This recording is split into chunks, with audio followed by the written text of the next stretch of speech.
Olá a todos, bem-vindos ao 12º episódio do Ações e Companhia. Comigo estão os grandes Diogo Gonçalves e Gonçalo Garcia. Olá pessoal, Alô, Olá, alô. tudo bem? essa semaninha foi boa? Foi impecável. E a tua?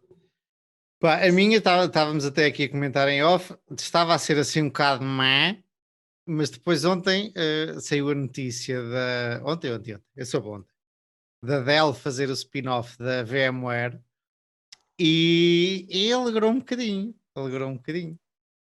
Sim, estás a gostar? Aquilo parece ser uma special seat à Greenblatt, não é?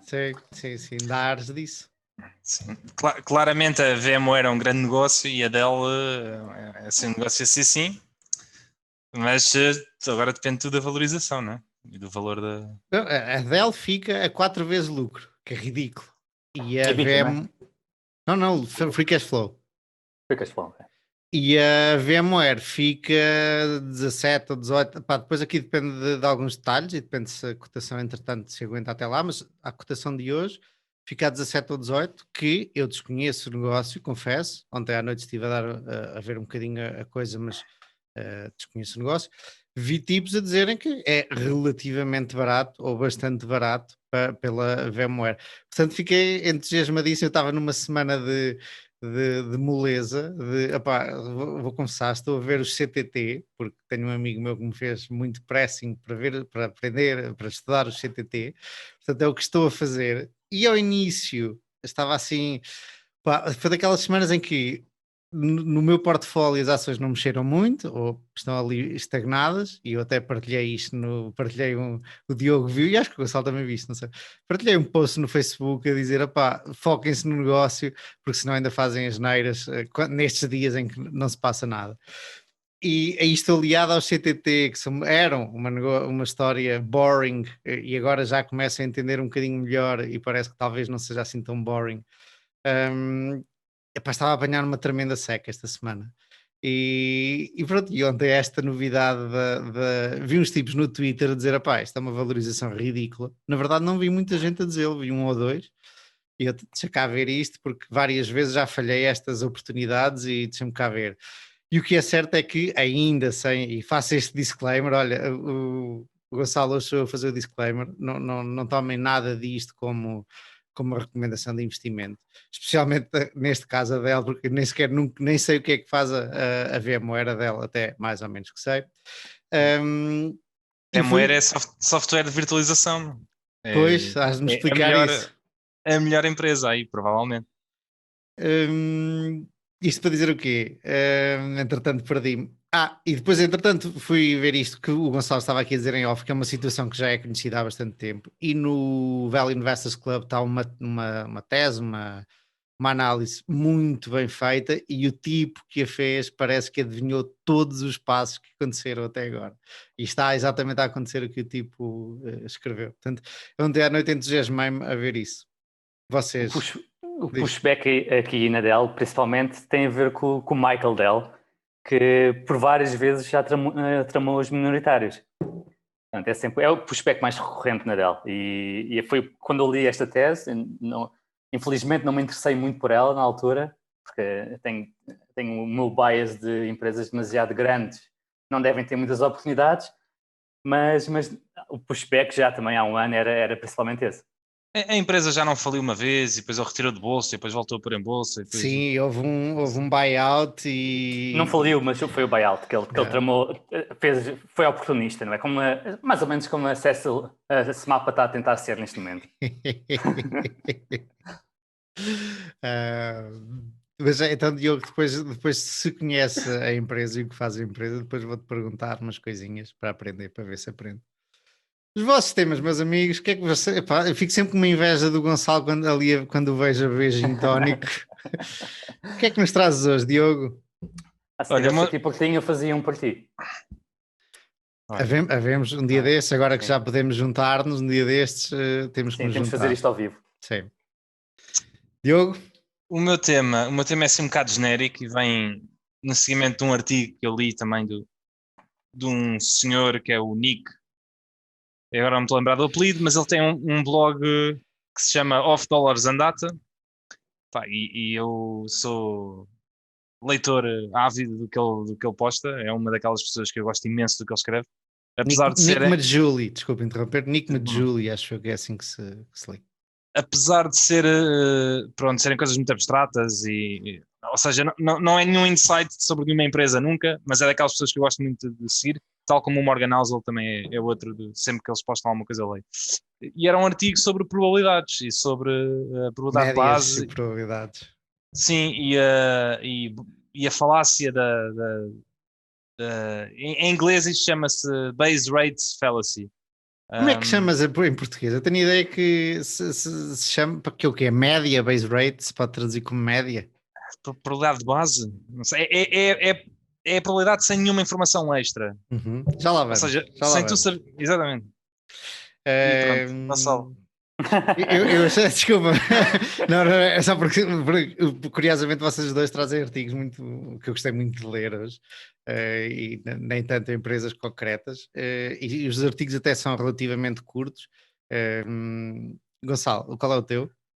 O meu tema é também um pouco sobre na psicologia, e tem a ver com o preço da admissão à Bolsa. Não é? O que é que pagamos por estar investidos? Porque temos os retornos de longo prazo e qual é o custo destes retornos? O Morgan Housel, que o Diogo acabou de referir como alguém que gosta de ler, ele escreveu um livro há pouco tempo, há um ano ou assim, The Psychology of Money, que aproveito para dizer que discutimos no Investment Book Club e convido todos os ouvintes a subscreverem no Facebook e este Book Club é moderado pelo grande Luís Jordão. Essa lenda viva. Ele faz um trabalho excepcional a promover o FIRE em Portugal e também está por trás daqui do Investment Book Club. E o Investment Book Club também é patrocinado, é ajudado pelo CFA Portugal, mas qualquer pessoa pode participar. E pronto, basicamente o meu tema é o preço de emissão a estar investido em ações. Isto só para fazer um ponto à parte que eu acho interessante, que é tanto o Nick como o Morgan Housel são duas pessoas que eu leio muito e admiro imenso e eles, o que fazem ao portfólio deles é estar completamente indexado. Portanto, eles debatem finanças a torta e direito, falam de tudo e mais alguma coisa, mas depois são investidores passivos. Eu Nick, não sei o que é que ele faz, apesar de já ter lido alguma coisa sobre ele, mas o Morgan também, na verdade, eu não sei o que é que nenhum dos dois faz. O Morgan foi, não sei se ainda é, jornalista do Wall Street Journal. Ok. Jornalista financeiro. Ok.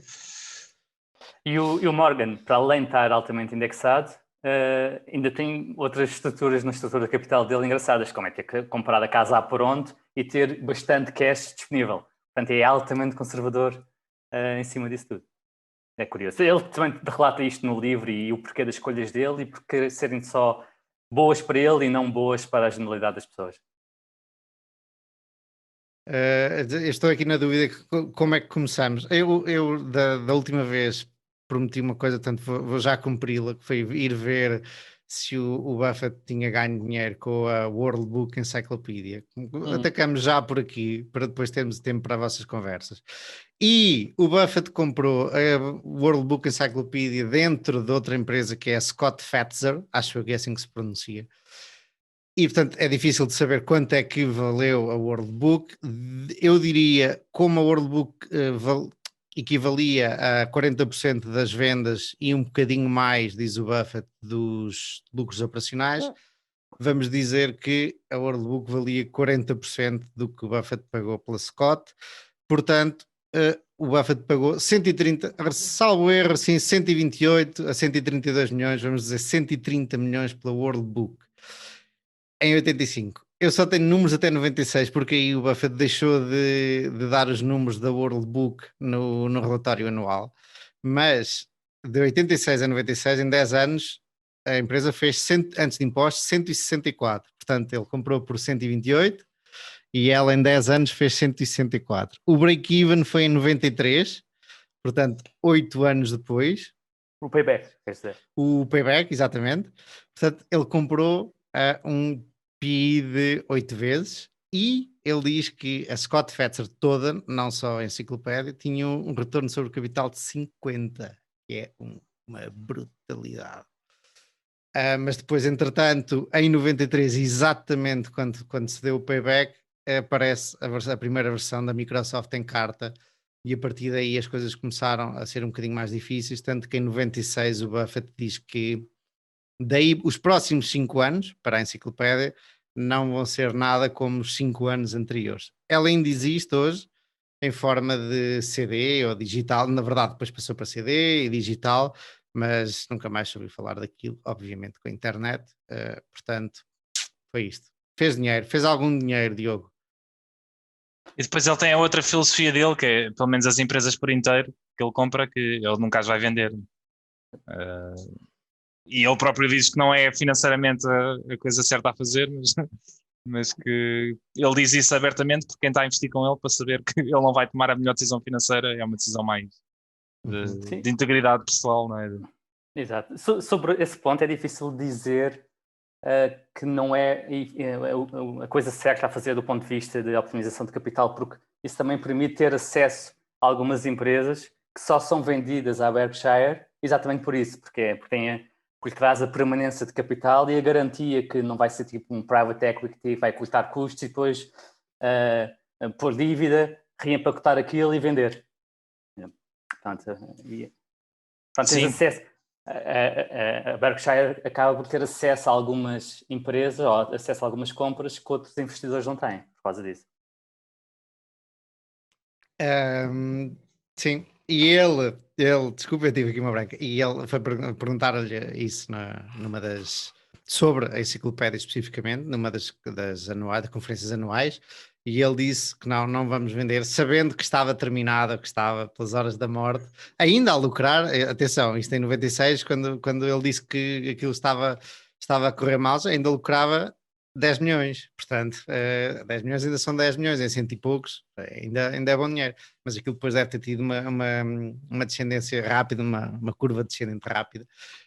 Mas é interessante isso que o Buffett diz muitas vezes de nós compramos, quando compram os negócios a 100%, não é para os vender. E agora, há um ano atrás, quando veio isto, perguntaram-lhe se ele não se ia desfazer de, estou a tentar lembrar-me qual era a empresa, mas uma empresa que sofreu, não sei se era a NetJets, uma coisa qualquer que estava a sofrer bastante, ou se era deslado, já não sei.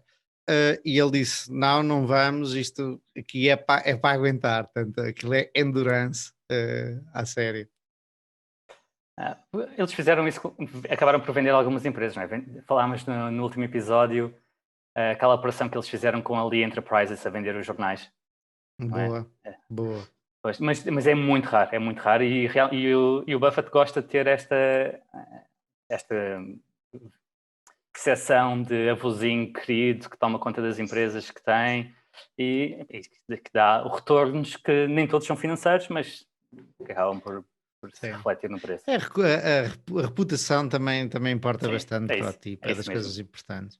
Bom, outro artigo que tenho para hoje curiosamente, trazemos 3 artigos de 3 pessoas que eu gosto de ler, e pelos vistos vocês também gostam de ler. Hoje é do Michael Batnick, que tem também um podcast com o pessoal da empresa onde ele trabalha, que é Ritholtz Wealth Management, e o podcast chama-se, já não me lembro, já me vou lembrar daqui nada, e ele escreve... É um bom nome para um podcast, já não me lembro. Já não lembro.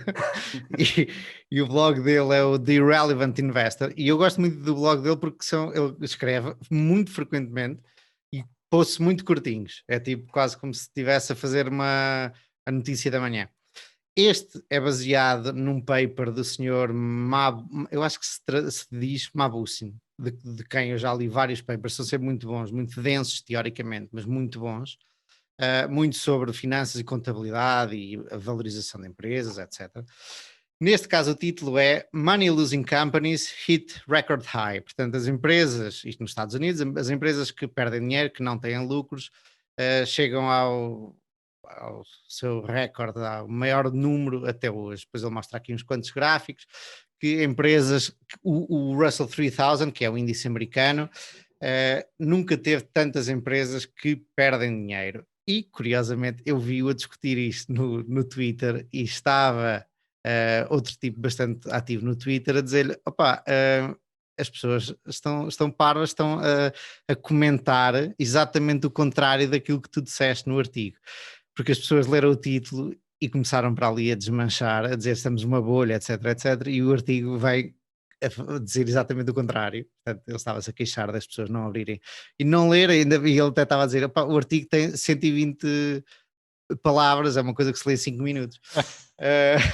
Mas basicamente o que o artigo diz, e o que diz o paper do Mabusin, que o Gonçalo ainda há bocado me mandou, mas que eu ainda não tive tempo de ler, é que hoje em dia as empresas, muitas das empresas, especialmente as tecnológicas, e ainda mais com o Covid, fazem os seus investimentos não através do chamado CAPEX, Capital Expenditures, que não passam pela demonstração de resultados e passam pela demonstração de cash flows e vão diretamente para o balanço, ou não passam diretamente, e estão a começar a investir, ou têm vindo a investir muito em ativos intangíveis, nomeadamente R&D, etc, etc, que não capitalizam. Isto pode parecer chinês para alguns que não saibam tanto de contabilidade, mas não há muita forma de fugir a estes termos técnicos.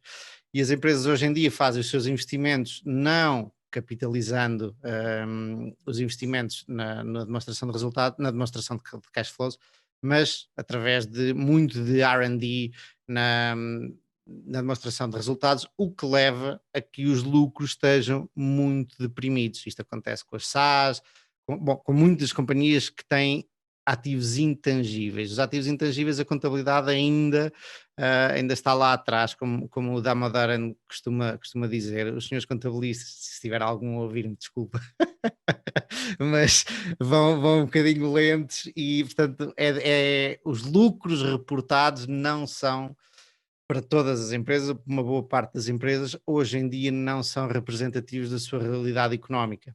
E daí este artigo, e daí depois a conversa no Twitter. Eu achei isto interessante. Eu posso fazer só uma parte aqui, Maurício? Claro, aí há uns tempos, uma das recomendações, o Bill Gates recomenda muitos livros, e uma das recomendações que ele deu foi num livro que eu eventualmente comprei porque estava a passar num sítio qualquer e vi o livro, que se chama Capitalism Without Capital. E o livro é espetacular a descrever. Basicamente o livro fala exatamente sobre a tendência que tem havido no último século da passagem de uma economia baseada em ativos tangíveis para uma economia baseada em ativos intangíveis. E as consequências todas que isso traz, quer a nível contabilístico, quer a nível real, não é? No mundo propriamente dito. E acho que o livro está espetacular. É um livro pequenino, tem, eu não sei de cor, mas 100 e poucas páginas, mas acho que é espetacular para olhar com outra perspectiva para esta tendência, que não é de agora, uma tendência que está a acontecer há 50 anos para cá, ou mais até. Lembras-te de alguns outros efeitos? O gajo pode-se lembrar, mas no livro especificamente de alguns outros efeitos. Eu já li o livro para aí há 3 ou 4 anos, o livro já não é propriamente recente. Eu já ouvi falar bem desse livro e agora que falas, se calhar vou ter que ler, porque um gajo ouve sempre falar de livros bons e tal, mas dizer-se, vindo de ti, Diogo... Não, vale a pena. Para quem gosta de economia mesmo, vale a pena. E agora estava a lembrar-me, no podcast que originou este podcast, que é o Value After Hours, do Tobias Carlyle, no outro dia ele estava-se a queixar, porque ele é um deep value e vai muito pelos múltiplos, ele estava-se a queixar que o Shiller PE, que é o Price to Earnings Ratio, ajustado à inflação, estava em 37 e que só houve uma altura em que esteve mais alto, que foi em 2000 na bolha da dot-com, que estava em quase 45. E ele estava a queixar-se disso, e é curioso. E depois eu leio este do Batnick a dizer, as valorizações parecem altas porque o modelo, os modelos dos negócios realmente mudaram. Portanto, daí a dificuldade de alguns investidores value se adaptarem aos mundos de hoje. E nós temos visto vários a mudar de rumo, a emendar a mão.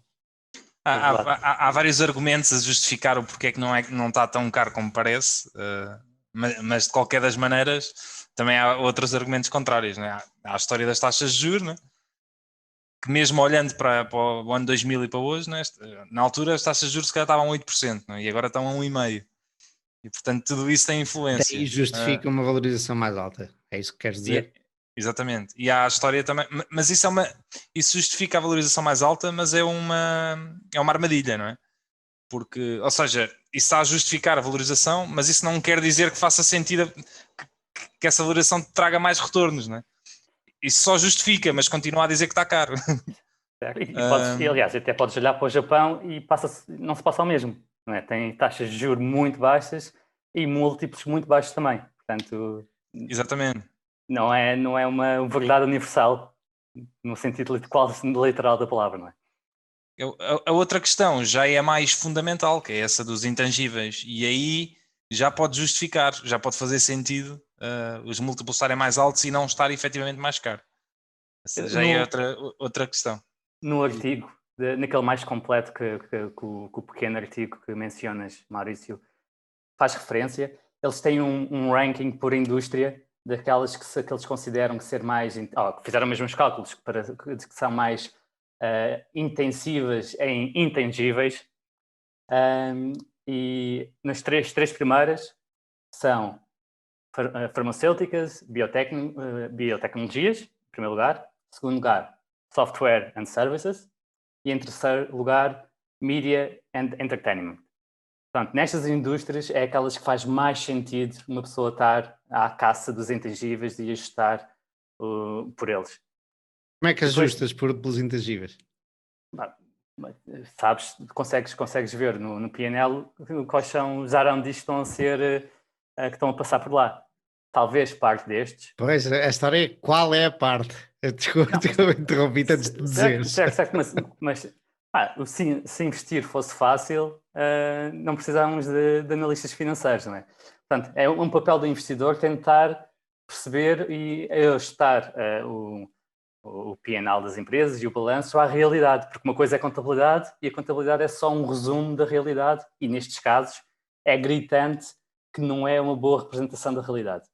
Agora, há indústrias que não precisas ter grande atenção a isto e no outro lado do espectro, naquelas que têm são menos intensíveis em intangíveis, temos o setor da energia, real estate e as utilities.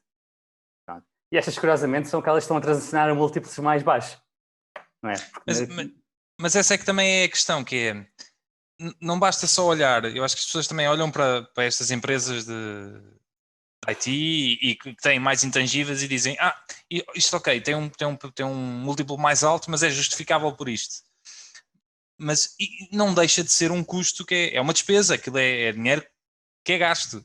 E se calhar isso também pode-se ver isso também no revés da medalha, que é as outras empresas, a despesa que é capitalizada, apesar de não ir para os lucros, é uma despesa, não é? Aquilo não... É uma despesa. A história, a contabilidade assenta no princípio falta uma palavra, e no outro dia falei com o Gonçalo sobre isso, vamos lhe chamar equivalência, agora está-me a faltar a palavra. Está-se a pensar nos accruals. Não é cash-based, é accrual-based. Todos os gastos que vão trazer revenues futuros ou proveitos futuros devem se tornar em ativos, ok? E irem sendo depreciados ou amortizados consoante as vendas futuras ou os proveitos futuros, ok? Neste caso específico do R&D, isso só acontece, e depende agora da regra dos países em que estamos a falar, mas isso só acontece para software completamente novo. Para tudo o que são, como é que se diz? Versões, não podem ser capitalizados, têm que ser expensed. O que não quer dizer que não venham a dar revenues daqui para a frente, nos próximos anos. Isso é na europeia ou na IFRS? Tenho que ir ver, não sei dizer. Sim, há uma diferença grande entre as duas. Na Europa nós temos muito mais flexibilidade em capitalizar parte do que se gasta como R&D. E nos Estados Unidos vai tudo a despesas. Lá está, mas temos capacidade em capitalizar, mas depois normalmente deprecia-se em 5 anos. Portanto, na prática, com o passar do tempo, vai muito rapidamente. É rápido. Mas essa história, até há uma situação que o Warren uma vez fala disso, sobre as depreciações, quando as pessoas estão a dizer, mas ele está a falar do EBITDA na altura e está a dizer assim, é preciso ajustar isto porque há uma parte que é depreciação. E ele diz, mas eu não percebo porque é que as pessoas dizem, porque a depreciação é o pior custo que existe. Porque isto é dinheiro que tu já tiveste que gastar ao início, para vir a ter alguns frutos no futuro. É o pior gasto que existe, é a depreciação, na verdade. Tu tens que largar o dinheiro antes e só depois é que vais buscá-lo lá à frente. É muito melhor ao contrário. Ele depois até faz a referência com o float, não é? Que é o das seguradoras, que é exatamente o oposto. Eu recebo primeiro e depois eventualmente vou gastá-lo mais tarde. Mas as pessoas gostam de excluir a depreciação quando a depreciação é um gasto, e é um gasto terrível, não é? É um ótimo argumento. O grande defensor do EBITDA começou por ser o Malone, não é? Que só via cash flow, mas eu agora estou a ler o Cable Cowboy e é espetacular, mas no contexto de Malone, e aqui prova que cada caso é um caso, o EBITDA realmente era o mais relevante, o cash flow era o mais relevante, porque ele era tão agressivo nas depreciações para não pagar impostos, mas tão agressivo, e aquilo gerava tanto dinheiro, que fazia sentido olhar para o EBITDA neste caso em particular. E isso muito porque também depende da natureza do negócio. O negócio do cabo, especialmente se for posto debaixo de terra, tu pões uma vez, tens a despesa de capital ao início, mas depois aquilo nunca mais precisas de trocar. Obviamente precisas quando vem a fibra, etc. Mas a depreciação não é um custo real daí para a frente, ok? Portanto, aí depende se é a velocidade Da do troca, não é? do ciclo de capital. Exato. Nesse caso específico, especialmente porque ele estava a tentar convencer os banqueiros a dar-lhe dinheiro e ele não tinha lucros por causa disso, por causa dessa artimanha que fazia, que era depreciar muito rápido para não ter lucros, para não pagar impostos. Mas no caso dele, realmente a depreciação não era, já tinha sido antes, mas não representava uma saída de capital nos próximos 10 ou 15 anos. Portanto, aí ele tinha alguma razão, mas lá está. Por isso é que as regras, e até estou a escrever um artigo sobre um múltiplo, sobre usar o price to sales ratio, como está errado usar o price to sales, e as pessoas usam o price to sales, é comum usar, mas tecnicamente está errado. E as pessoas simplesmente não se perguntam. E eu até achei engraçado, tipo, muita gente chega, faz, e eu próprio já usei muitas vezes. Tu chegas, fazes o price to earnings, depois passas para o enterprise value to EBIT, porque realmente aí já não é só os donos da equity que têm direito àqueles cash flows, também os donos da dívida também têm. Evito EBITDA, mas depois quando chegas lá acima trocas outra vez para o price to sales. Obviamente que deve ser, ou não tão obviamente, porque claramente muita gente não o faz, deve ser EV to sales. Por exemplo, um dos casos gritantes é a Motengil, que se repararem tem montes de minoritários, e no fim até os minoritários dão lucro, o dinheiro, o lucro todo da Motengil vai todo para os minoritários. Pronto, isto é uma à parte. E isto para dizer o quê? Estávamos onde? Eu perco-me. Estamos a dizer, a história dos intangíveis é só, na verdade, até preciso, outra vantagem. É preciso entender, desculpa, estava a falar do Malone, é preciso entender o negócio que está por trás e se realmente a depreciação e a amortização são ou não custos reais. Sim, os múltiplos são interessantes, mas é só uma coisa rápida de se fazer e é muito abstrato. Não é? Cada caso é um caso e é preciso entender as dinâmicas do negócio para perceber se os múltiplos fazem ou não fazem sentido. Meus senhores, outra vantagem de não capitalizares e ser tudo uma expense é pagas menos impostos. E essa sim é uma despesa real e que sai logo do bolso. Pagas menos no início, porque depois no longo prazo vai dar o mesmo, vem pela depreciação. Mas no início convém, se estás a arrancar com o negócio, quanto menos pagares de impostos, melhor é. Sim. Olha, só para complementar aqui o teu tópico, a tese daqueles que aproveitam o argumento da percentagem de empresas a perder dinheiro está em máximos, pode-se dar ao caso também estarem a confundir causalidade com correlação. Eu fui ver porque causalidade com correlação, porque se virmos os anos 2000 e 2008 foram quando foi feito os outros picos de empresas, percentagens de empresas que mais perdiam dinheiro. Portanto, aconteceu nos últimos dois picos. Ser exatamente na altura em que houve crash financeiro. Estão a extrapolar as experiências negativas anteriores e a dizer que agora também vai ser. Exatamente. E agora 40% das empresas do Russell 3000, não é? Estão a perder dinheiro acima dos 25% antes da crise, há um ano. Em 2000 e 2008 tinha o mesmo valor e foi o pico anterior, estava nos 35%. E isso é uma grande passagem para o meu tema. Vamos a isso, Diogo. Eu ia passar ao Gonçalo, mas vamos lá, vamos a isso. Força. Correlação não é causalidade. E é algo que nós muitas vezes, com não tendo os dados todos, acabamos por fazer. O meu tema vem nesse seguimento, e vem no seguimento de o ser humano ter uma tendência espetacular para dar mais importância a experiências próprias e a coisas que já viveu ou que assiste, do que a dados concretos, de estatísticos. E isso leva a erros enormes. Na altura, no início do artigo que eu li, o Nick fala sobre uma experiência pessoal dele, que é extremamente interessante, que na altura ele não tinha muito dinheiro e queria ir para a universidade.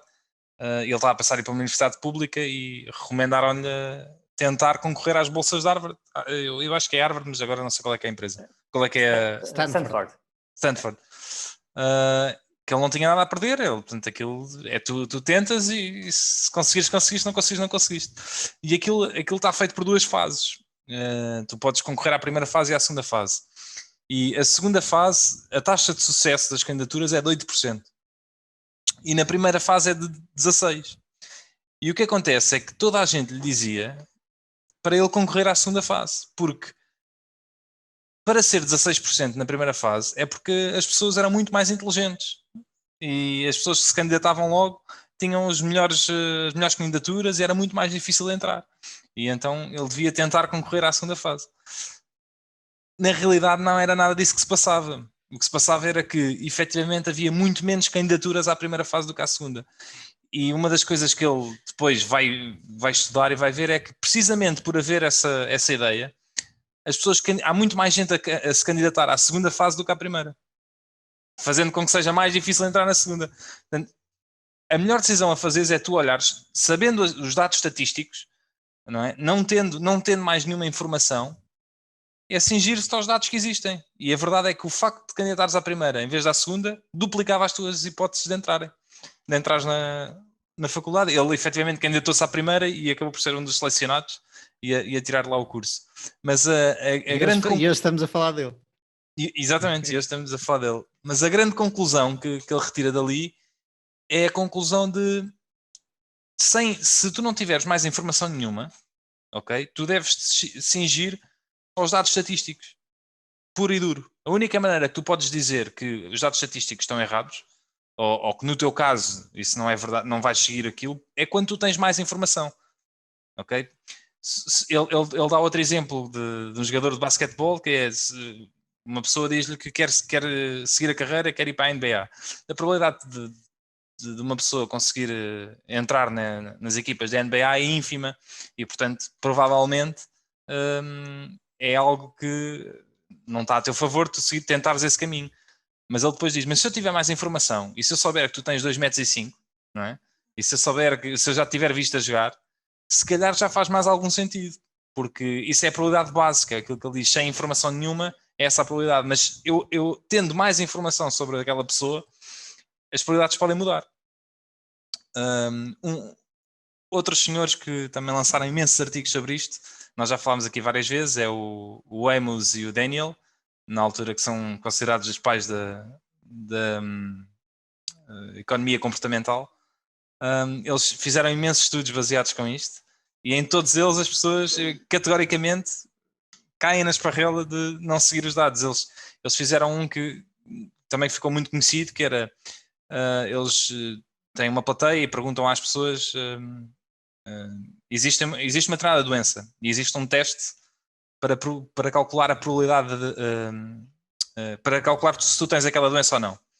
E a doença tem 0,1% de hipóteses das pessoas terem aquela doença. É uma doença que a prevalência, por exemplo, na população portuguesa é de 0,1, é de 1 em cada 1000.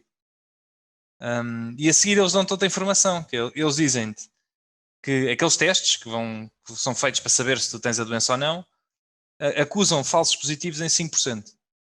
Okay? 5% dos positivos são falsos positivos. E depois eles perguntam qual é a probabilidade de tu fazeres o teste, dar positivo e tu teres a doença. E a maior parte das pessoas falhava redondamente. A maior parte das pessoas, acho que mais de metade disse 95%. Okay? Fazendo o teste e acusando positivo, 95% de hipóteses de ser. Porque a primeira coisa que tu pensas é, se há 5% de falsos positivos, então os outros 95% têm a doença. Mas isso não é verdade. O resultado real é o número de pessoas que acusa positivo e que realmente têm a doença é só 2%. Ou seja, a maior parte das pessoas que acusam positivo não têm. E isto não é a primeira conclusão que tu pensas. Então, espera aí, havia 5% que acusavam positivo e eram falsos positivos. Era isso? Exatamente. 5% dos testes davam falso positivo. De todos os testes. Sim, exatamente. Ok. Mas é de todos. Okay. Não é? Porque tu nunca sabes se é um falso positivo. Tu não podes dizer que é um falso positivo só dos que já são positivos, estás a perceber? 5% dos testes são falsos positivos. E as pessoas, a primeira coisa que vem à cabeça é 95% das pessoas que têm. E o que acontece quando tu fazes isto é que tu nem pensas mais no assunto, porque dás isto como quase adquirido. Não é? Mas a verdade é que. Desculpa, aqui a conta a fazer seria então a dominância da doença na população, que seria 1%, a dividir pelos falsos positivos, que são 5%, e dar os 2%. Exatamente. Mas é preciso pensar um bocadinho e se estiveres a responder a um questionário e deixares que o sistema 1 pense por ti, podes facilmente dizer os 95%, sim. Aqui a questão é, existe a tal probabilidade, que é 1% de, não é? É 0,1 inicialmente de qualquer pessoa ter, mas tu depois, como tens uma experiência própria, que é aquilo que eles dão dos 5% dos positivos são falsos positivos, 5% dos testes são falsos positivos, tu ignoras tudo o resto. E é a mesma coisa que tu estás a fazer quando tu estás naquela situação real do Nick, em que 8% passam na segunda fase e 18 e 16 na primeira. E as pessoas dizem que a primeira é mais difícil porque as pessoas que vão lá são melhores. Tu ignoras a probabilidade porque focas-te só apenas numa coisa específica. Aí havia outro detalhe curioso, que ele não explorou muito, mas eu acho que explica também um pouco da percentagem, que é o facto de quem se candidatar na primeira fase não se poder candidatar a mais de uma universidade. Portanto, pessoas que querem manter as suas opções abertas e podem entrar em várias universidades, ou mesmo os melhores estudantes que têm várias possibilidades para entrar, provavelmente esses de topo também não vão à primeira fase. Digo eu. Ok, sim. Sim.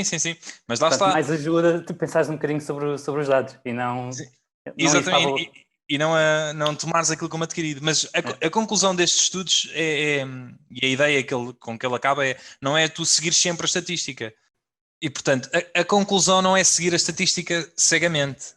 É, obviamente que se nós tivermos muito mais contexto sobre determinado assunto, conseguimos ser mais precisos na probabilidade. Estas coisas probabilísticas, a base rate, serve para quando não há mais nenhuma informação.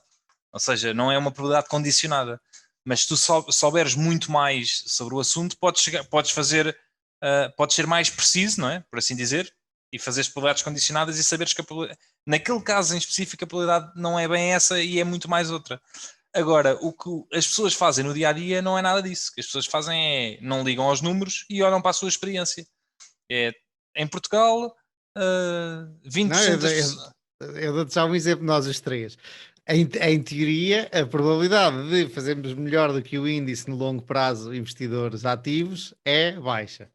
E nós os três somos investidores ativos. Opa, e a isto acresce o problema de, se tu por acaso fosse como na NBA, que tu sabes que és alto e por isso tens boas hipóteses para a NBA, é que tu aqui só vais saber se és um bom investidor ao longo de décadas, depois dessas décadas todas. Portanto, contra nós falamos. E até porque nós temos bias nisso. Olha, há uma história muito gira do Warren na altura quando tinha a participação da Washington Post e e da Elizabeth Graham, acho que é esse o nome dela, já não me lembro. E ela era muito pessimista em relação a tudo. E já não sei se é ele, se é ela, conta essa história em que eles estão a andar na rua e ela está super preocupada com as vendas dos jornais porque as pessoas não estão a ir aos sítios e para o Warren não ver, não é? Os jornais estavam todos lá, ninguém estava a comprar e o Warren só dizia, pá, porquê é que estás preocupada com isso? Tu vês os números chegam-te a casa, os dados estatísticos, tu vês que as vendas estão a subir e tu achas que não porque sais à rua e vês os jornais nas bancas e não estão a ser vendidos, e isso não faz sentido nenhum. Mas era ela a pôr a experiência dela acima dos dados, ela não acreditava nos dados porque o que via, não é? Dizia que as pessoas não estavam a comprar. Só que tu, obviamente que tu estás num círculo pequenino, não é? E o que se passa no país inteiro ou no mundo inteiro não é aquilo que tu vais ter no teu círculo pequenino. Tu não podes usar a experiência para se sobrepor a... A história dela, a Elizabeth Graham, é espetacular. Aliás, um dos livros que o Warren Buffett está sempre a sugerir é a autobiografia que ela escreveu, porque ela caiu no Washington Post do céu, porque o marido faleceu e ela tinha que assumir aquilo de repente. E foi das melhores CEOs. Ela tem uma história de vida do início ao fim que é fenomenal. Catherine Graham, eu bem estava a ver. Desde pronto, nascer numa família super privilegiada e na altura que ela pôde fazer viagens pela Europa, conhecer o mundo e não sei, que era uma coisa que era impensável naquela época. Não é como se nós hoje em dia que viajamos aqui para a Tailândia, não? Conheceu os círculos todos, dava-se com presidentes, com diretores de jornais, etc. Depois aconteceu o que aconteceu, ela teve que assumir a empresa, o marido era bipolar. A história de vida dela é excepcional. Acham que eles tiveram um caso? Não. Ganham um Pulitzer, para isso é mais importante. Não, acho que é o Pulitzer, a autobiografia dela ganhou um prémio. Ok, mais um livro.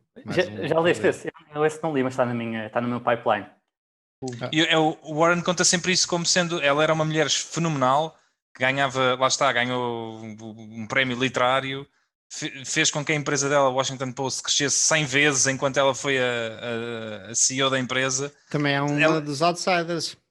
É uma dos outsiders, portanto, ela tem uma história de vida excepcional e que até à morte dela, ela via-se como com uma postura pessimista e que não conseguia fazer nada. E insegura.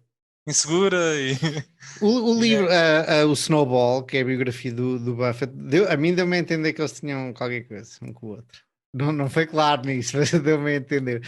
E se não fosse ele, também me parece, porque é a única fonte que eu tenho para isto é o livro, que se não fosse ele, ela não teria feito tudo o que fez com o Washington Post. Não sei, como digo, não.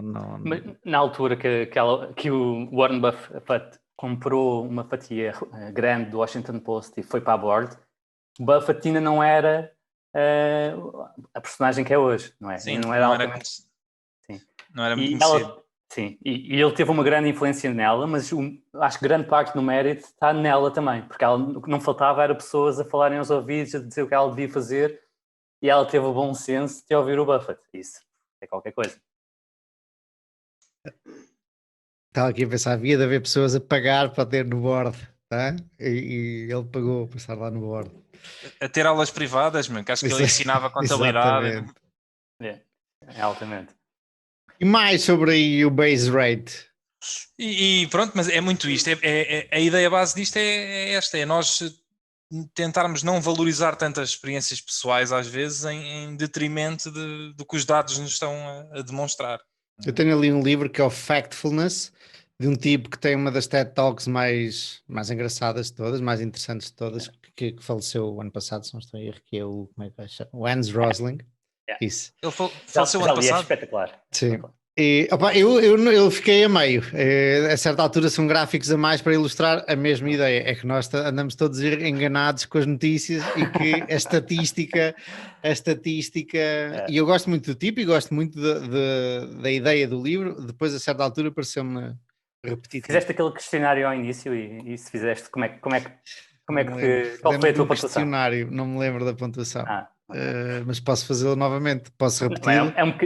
O giro é fazeres antes de ler o livro, para testares as tuas crenças no mundo, não é? Porque depois o livro informa-te muito. Mas quando Mas quando compras o livro já estás de alguma maneira influenciado em não ir à primeira resposta, ir ao sistema 1 e parares para pensar. Por isso, quando fazes um questionário, já, especialmente dentro do livro, eu acho que o Sim, questionário ele fazia aos alunos, não era da faculdade, sim. e os macacos tinham melhores resultados que os alunos, não era assim uma história? É Eu verdade. acho que era assim uma história. É um bom ponto.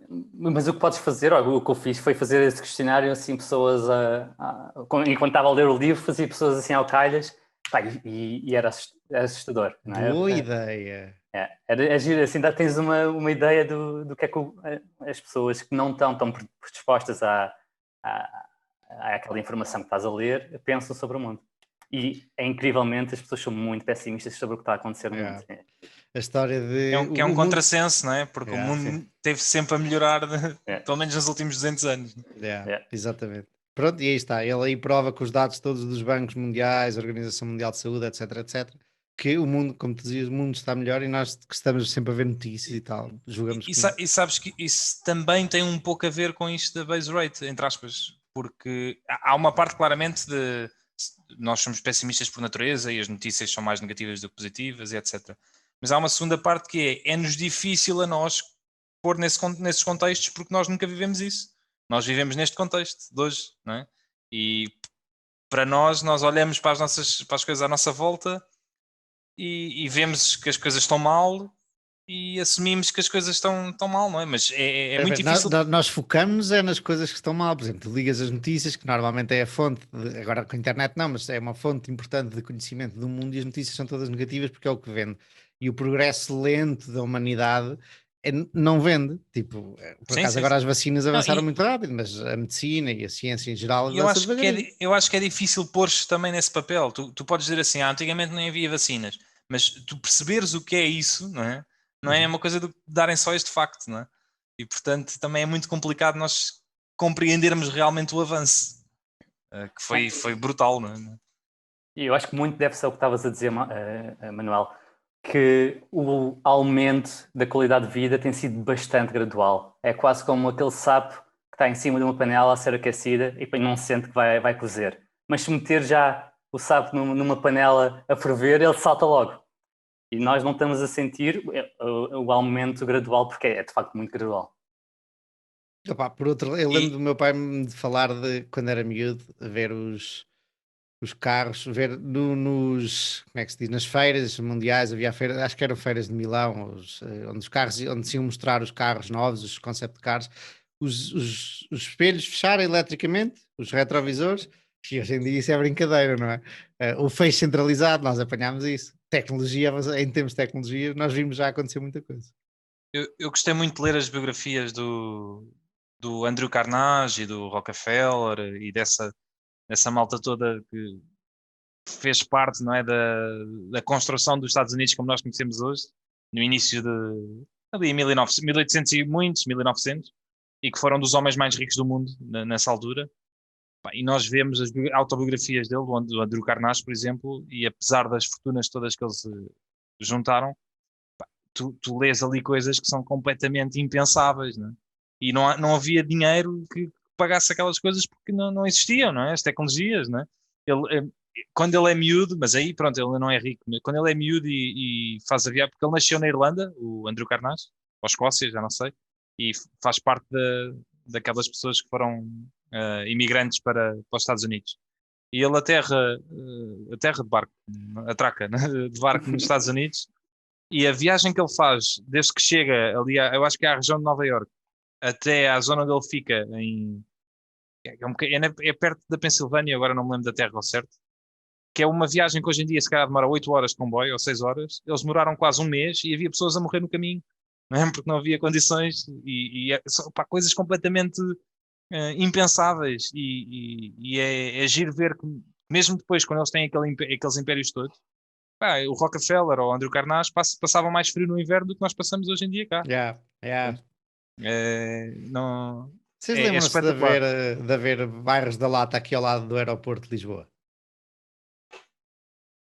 Havia aqui bairros de Lata ao lado do aeroporto. Eu lembro-me de passar lá. e de ver. Pode ser daquelas memórias que foi criada por ver na televisão, mas era uma grande cena de haver bairros de lata no centro de Lisboa e agora não os há. Pelo menos no centro não há. Ali na Costa da Caparica ainda há qualquer coisa. Mais sobre este tema, Diogo? É isto, é isto. É isto? Vamos Acho que passar podemos passar. ao grande Gonçalo? Bora. Grande Gonçalo, vamos a isso. Então aqui, falando sobre... para quem está a ver no YouTube, que consegue ver aqui atrás de mim, 2 gráficos assim meio completados, mas um deles é a grande escala que as ações americanas têm feito ao longo do tempo, e portanto, e parece ali ser aquele gráfico mais ou menos com uma tendência positiva muito bem definida. É uma escala logaritma, portanto, à medida que os valores ficam maiores, as diferenças de pontuação são mais pequenas. Mas há ali uma tendência muito vincada, que parece que é muito fácil ganhar dinheiro com ações, que é só pôr o dinheiro a render e já está. No meu gráfico do lado direito, temos o chamado custo de admissão. Para ter estes retornos de longo prazo, para ter aqui, o S&P fez para aí, eu até tinha tirado aqui, o S&P fez 120 vezes em 50 anos. Para ter estes retornos de muito longo prazo, ganhar 150 vezes por cada dólar que se lá me põe, é preciso estar disposto a pagar o preço, que é a alta volatilidade. É o facto de irão acontecer alguns momentos em que é muito provável o valor de mercado cair 20% e algumas poucas vezes cair 50%. E é isto que este gráfico do lado direito mostra, porque este gráfico basicamente mostra o drawback, ou o que se perde depois de atingir o máximo. E está ali, por exemplo, eu consigo ver ali do ano... Afinal não consigo ver os números. mas pronto, tem quedas superiores a 50% em alguns anos, apesar de ter aquela tendência mais ou menos bem definida ao longo do tempo. E pronto, e aqui, e mesmo empresas como a Berkshire, que é das empresas mais bem geridas e mais sólidas do mundo, teve quedas de 50% nos últimos 3 quedas de 50% nos últimos 50 anos. E no ano passado chegou aqui a ir 26% para acabar o ano mais ou menos flat.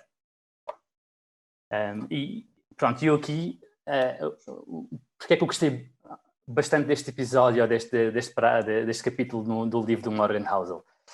É porque quem está investido em bolsa precisa estar disposto a pagar este preço, precisa estar disposto a perder, pelo menos no papel, algum dinheiro e sobretudo a perder a partir de máximos, porque o Morgan também mostrou que quase 90% das vezes estamos a perder 5% ou mais desde os máximos recentes. Portanto, basicamente, 90 e tal por cento das vezes podíamos ter feito uma decisão melhor se tivéssemos vendido, mas não, porque a tendência, o preço de pagar é para ter aquela tendência a longo prazo, não é a melhor decisão no trade, que é muito difícil de tomar, no trade de curto prazo. É mesmo aguentar ali a mão. E eu acho que, para mim, pelo menos, fica muito mais fácil aguentar algumas quedas, psicologicamente, assumindo, ok, isto é o preço que eu pago para ter os retornos das ações no longo prazo. Como é que vocês... O problema é que, quando tu estás indexado, a tua confiança que aquilo é uma queda temporária é extremamente elevada, ou, se não quase 100%. Né? Se tu estás a investir em ações específicas, é muito mais difícil de aguentar o embalo, porque tu não fazes ideia, numa crise como a do Covid, em março, né? Quando as ações caíram, o difícil é saber se aquilo é uma queda temporária ou não nas tuas ações. Né? Se tens uma ação que é um hotel, e se estamos a começar no início da pandemia... Mas olha, eu acho que é preciso conheceres muito bem o teu negócio para teres a certeza que... Era aí que eu ia chegar. A convicção que precisas ter para estares a investir diretamente em ações precisa ser muito grande para não venderes quando o preço da ação não vai a teu favor, ou até reforçares. Mas esta convicção, para mim, é mais fácil de ter com ações do que com um índice. O índice, Tens a convicção, podes ter convicção que no longo prazo vai subir porque sempre subiu. É uma convicção de extrapolar o passado. Agora, estares mesmo investido em negócios é um tipo de convicção, para mim, para o meu estilo de investidor, é muito mais tangível. É muito mais palpável. Cabe melhor na cabeça. Mas eu concordo contigo, temos de estar preparados. Aliás, o Munger tem uma entrevista uma vez que diz: se tu não estás preparado para ter quedas de pelo menos 50%, 2 ou 3 vezes por século, que ele diz isto sempre para dar a ideia de longo prazo, então não mereces os retornos que um investidor a longo prazo tem. E é um bocado por aí. Quem não está preparado não merece quem não aguenta o embalo também não merece os retornos extra que as ações dão em relação aos outros ativos. Exato. E depois tu vais ver os flows. E o pessoal tira dinheiro, mesmo os flows de ETFs e fins. O único mês que houve um flow negativo, ou seja, as pessoas tiraram dinheiro na generalidade dos ETFs mundiais no ano passado, foi o mês de março. Foi o pior mês para retirar dinheiro. Mas isso é matematicamente é exatamente, não pode ser de outra maneira, não é? Ou seja, o pico mais baixo é o pico onde mais gente está pessimista, é o pico onde mais gente está a vender em relação a quem está a comprar. Isso matematicamente vai ser sempre assim, não há outra maneira de ser. Eu sei que a ideia é ser contrário a isso, mas matematicamente vai ser sempre assim. No pico mais alto vai ser a altura em que as pessoas estão mais a pôr dinheiro e mais otimistas e mais a comprar. Em média. Em média. Portanto, certo. Mas de qualquer das formas, eu estava a ver só, mas eu de certeza que também é assim para a generalidade do setor financeiro, ou seja, para a generalidade do mercado e não só para os ETFs. Portanto, os ETFs podiam ter um net flow negativo e os portfólio managers ativos podiam ter positivo e isto comatava-se, mas não, foi negativo nos dois. É como as empresas fazerem mais recompra de ações próprias quando os mercados estão em máximos. E quando acontece uma altura como Covid, tranca tudo a chave do cofre e não há recompra de ações. Quer dizer, na melhor altura para comprar ações, ninguém recompra ações. Mas por outro lado também se percebe que as empresas querem ter dinheiro disponível, mas é por isso que está em é por isso que não há economia e é por isso que está em mínimos. Portanto, isto é um ciclo complicado. E isto leva-me aqui a um conselho, exatamente o conceito de senhor mercado, ou Mr. Market, não é? Que é exatamente um pouco por este que estamos a falar. Este é um conceito do Benjamin Graham, o autor do grande livro de Value Investment, Intelligent Investor. E pronto, e exatamente o senhor mercado tem as seguintes características, que é emocional, é eufórico, muitas vezes é irracional, faz transações contigo só se tu quiseres, mas ele está sempre a dar-te um preço. Ele está lá para te servir e não para te guiar, e muitas vezes as pessoas tendem a guiar-se pelos preços, mas no ponto de vista do Benjamin devia ser ao contrário. E é muitas vezes eficiente, mas não sempre. E a conclusão que ele chega é que devemos tirar partido do senhor mercado e que a paciência é a melhor virtude que podemos ter, não é? De esperar que o preço seja o ideal, não é? E não tomar decisões só porque caiu. Que me fez lembrar a Alibaba e no outro dia do Charlie Munger. E eu estava a ouvir-vos e várias coisas passaram aqui pela cabeça e não existe várias perguntas e não tenho resposta para todas elas. Estava a perguntar-me se o facto de, quando somos investidores em índice ou investimento passivo, se o facto de termos essa confiança que no longo prazo e mecanicamente investirmos todos os meses e no longo prazo vai correr bem, se isso nos tira um peso grande de cima de estar sempre preocupados com o que se passa nas ações que estão dentro do índice, que são as ações que nós estamos investidos, e quando fazemos escolhas por ações individuais, já nos preocupamos um bocadinho mais porque temos culpas no cartório de ter, na verdade fomos nós que escolhemos aquelas ações. Aqui sim. Portanto, eu nem estou a falar das vantagens de uma e de outra, estou a falar das vantagens dentro de nós de uma e de outra, de um e de outro tipo de investimento. E, como tu bem disseste, a parte psicológica é importantíssima no investimento. Se não há melhor maneira de nos treinarmos ou de aprendermos com pessoas que não ligam, era o chamado Coffee Can Portfolio. Epá, metes as ações dentro de uma lata de café e metes na horta e enterras e tiras daqui a 40 anos. É basicamente o Never Sell. Eh, a questão é, a parte psicológica é importante, e como comecei isto, não teria aqui uma pergunta assim tão forte. Por exemplo, lembro-me agora, no Brasil usa-se muito o termo para tudo o que é obrigações é renda fixa e tudo o que é ações é renda variável. E eu lembro de conversar com vários amigos, e ainda os amigos que lá estão, e renda fixa acham que é garantido e que não muda o preço, mas na verdade as obrigações também sobem e descem, só que não são cotadas em bolsa como as ações, e as pessoas não têm essa percepção. E portanto dão o valor às ações, que é o valor do preço da ação, mas não dão o valor do preço da obrigação, porque desconhecem. Se nós desconhecêssemos, que era a tal história de se a bolsa fechasse, se nós desconhecêssemos o preço das nossas ações, tornava-se muito mais fácil. No outro dia estava a ler por causa das nossas conversas de inflação, eu tenho aqui uma pastinha que diz inflação e tenho lá vários artigos, onde já mandei várias coisas. E um deles é um compêndio de coisas que o Buffett disse sobre a inflação, e há uma que começa logo com um artigo importante, eu até acho que é de uma das letras do gajo, das cartas do gajo. E o gajo diz: o teu cupão é o return on equity das empresas, que era nos Estados Unidos, na verdade até era 14%, e depois uma parte é reinvestida, outra parte é dada como dividendos, etc. O cupão ou a taxa de cupão? A taxa de cupão. O cupão é o dividendo, não é? Exato. Tens toda a razão. É o Gonçalo aqui em prol Não, Não, tens toda a razão. Não, é porque a questão aqui é que só parte do cupão é que é reinvestido à taxa de cupão, não é? Uhum. É só para clarificar. E não, isto é o objetivo disto é interromper-nos. Até porque eu não sei onde é que eu vou parar, mas pronto, basicamente é isto.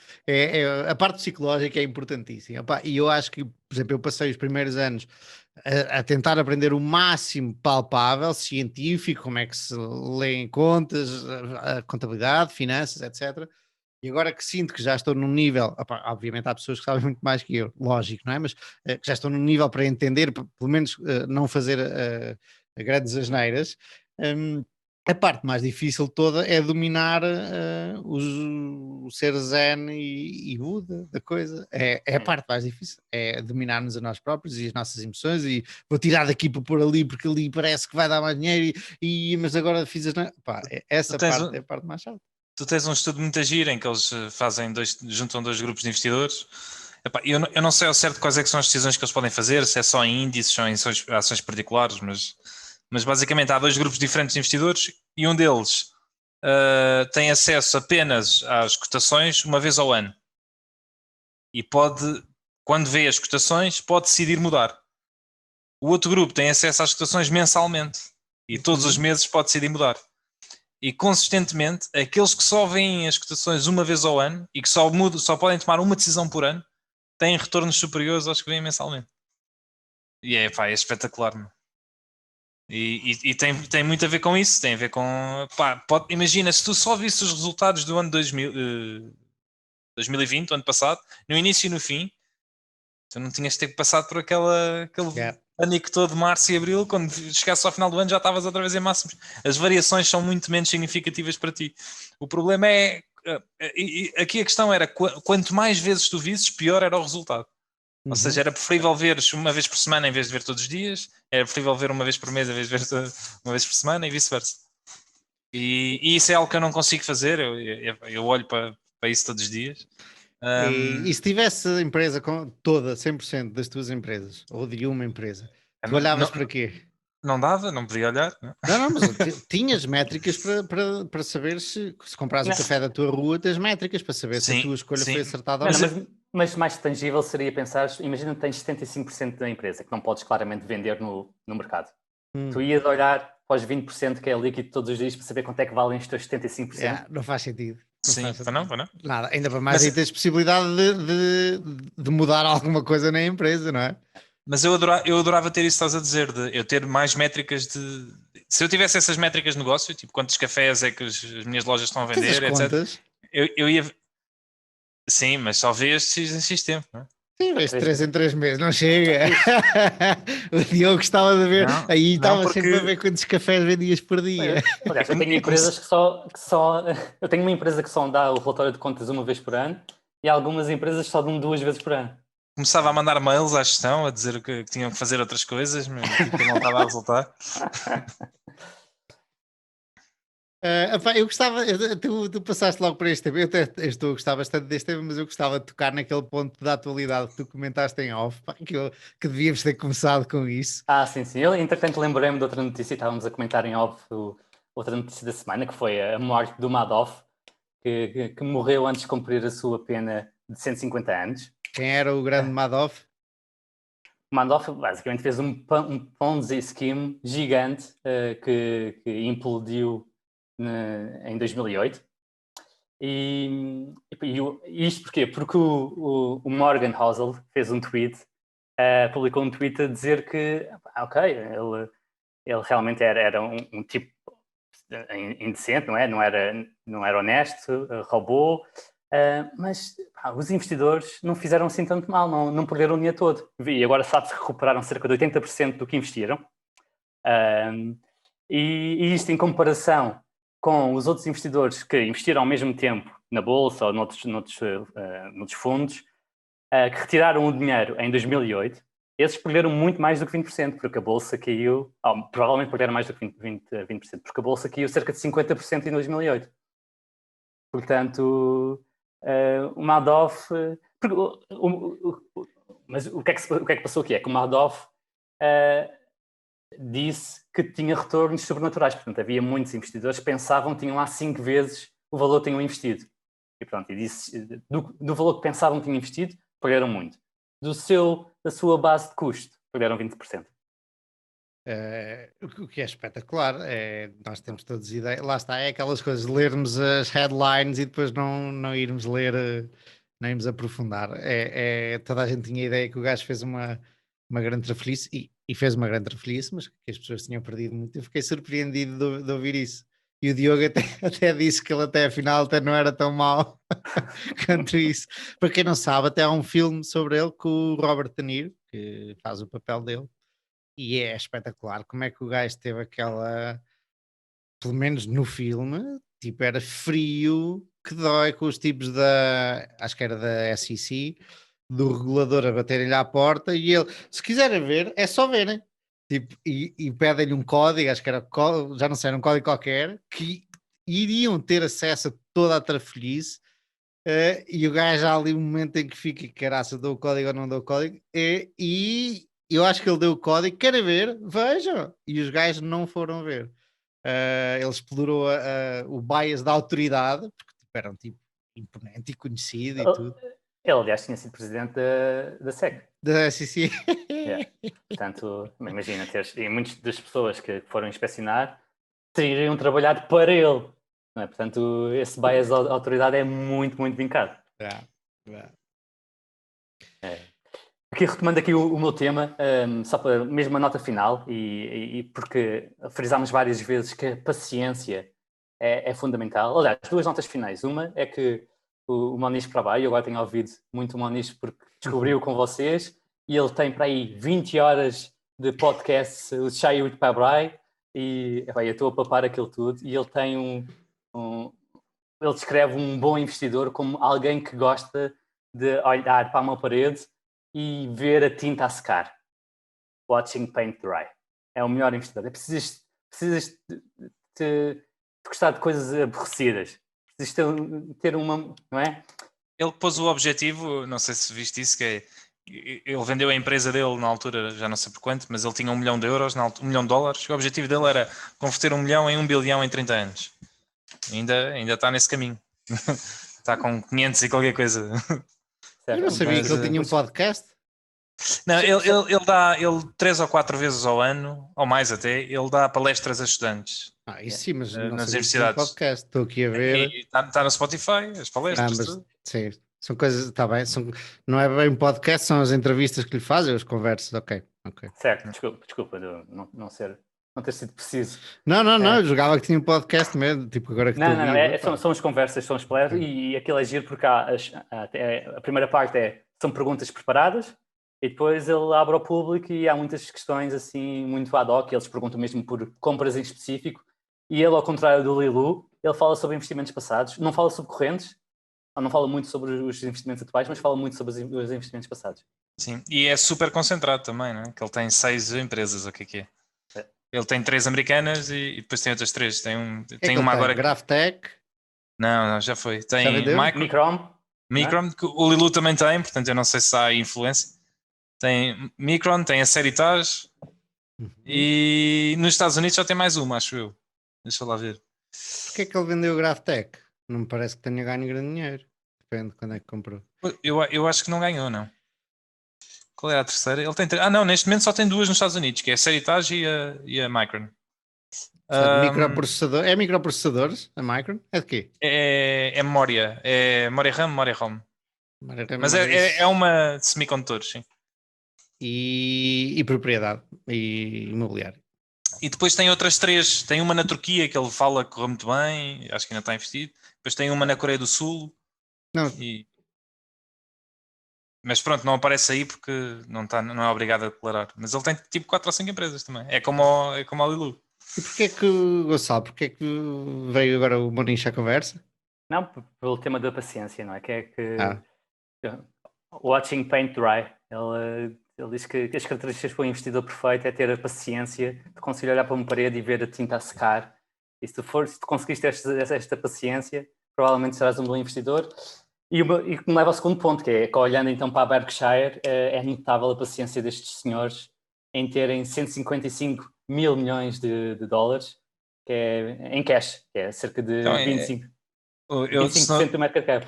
Tu tens aquele site, o Data Roma, que tem os investidores todos, os portfólios, e vais ver o Daily Journal do Charlie Munger, pá, e é giríssimo ver a história, porque desde 2014, eu acho que até porque não há mais dados antes, ele não fazia absolutamente nada ao portfólio. Portanto, há 7 anos que o portfólio dele era exatamente igual, não comprava nem vendia uma única ação. E agora comprou a tal Alibaba, mas teve 7 anos, os últimos 7 anos não tinha tocado em nada. É long term, aquilo é que é o never sell. Ou never buy, nesse caso. Sim. Mas senhores, chegamos ao fim. Gonçalo, ainda querias dizer alguma coisa? Não. Era isto. São os meus final remarks. Foi um grande prazer. Muito obrigado por nos ouvirem. Quem nos ouve, muito obrigado por nos verem. Quem nos vê.